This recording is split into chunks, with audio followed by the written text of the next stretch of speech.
জীবনে না পাওয়ার কষ্ট কেমন করে হালকা করতে পারি, কেমন করে এটাকে ছোট করতে পারি, কষ্টের লেভেলটা কেমন করে কমাতে পারি, এটা জানার দরকার আছে না নাই?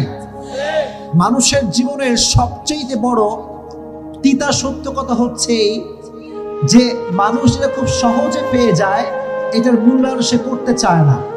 আর যেটা সে পায় নাই, যোগ্য ছিল না তার, তবুও সে এটার প্রতি মায়া কমাতে পারে না। এটা মানুষের জীবনের সবচেয়ে বড় তিতা সত্য কথা।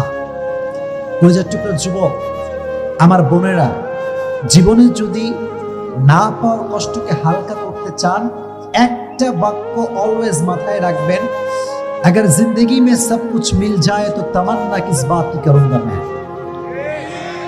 জীবনে যদি সব কিছুই পেয়ে যাই, তাহলে আশা বলতে তো কিছু থাকবে না। জীবনে বাঁচতে হলে একটা আশার দরকার আছে না নাই?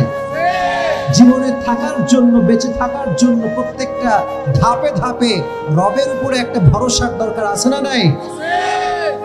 আজ থেকে জীবনের সমস্ত না পাওয়া জিনিসগুলোকে আল্লাহর উপরে ভরসা করে ছেড়ে দিবেন। আল্লাহকে বলবেন, আল্লাহ, আমার জীবনে যা আমি পেয়েছি তুমি সব দিয়েছো, আর যা পাইনি তাও তো না দেওয়ার মালিক একজন, তিনি কে? এই পৃথিবীতে হাজারো মানুষের আপন মানুষ হারিয়ে গিয়েছে, হাজারো মানুষের প্রিয় মানুষ হারিয়ে গিয়েছে, প্রিয় জিনিস হারিয়ে গিয়েছে।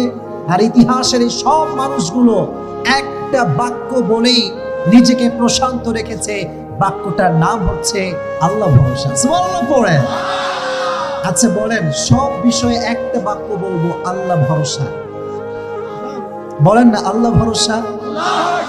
এই কথা যে বারবার বলতে পারবে যে আল্লাহ ভরসা, আল্লাহ ভরসা, আল্লাহ বলে, বান্দা তুই যদি বলতে পারিস, ওয়া মান ইয়াতাওয়াক্কাল আলাল্লাহি ফাহুয়া হাসবুহ, whoever trusts in Allah, Allah is sufficient for him।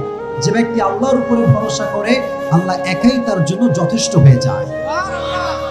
এজন্য আজ থেকে জীবনে না পাওয়া জিনিসটি কোনো টেনশন নাই, কোনো হতাশা নাই, কোনো অভিযোগ নাই, কোনো ছেঁকা খেয়ে বেকা হওয়া যাবে না। ঠিক কিনা বলে?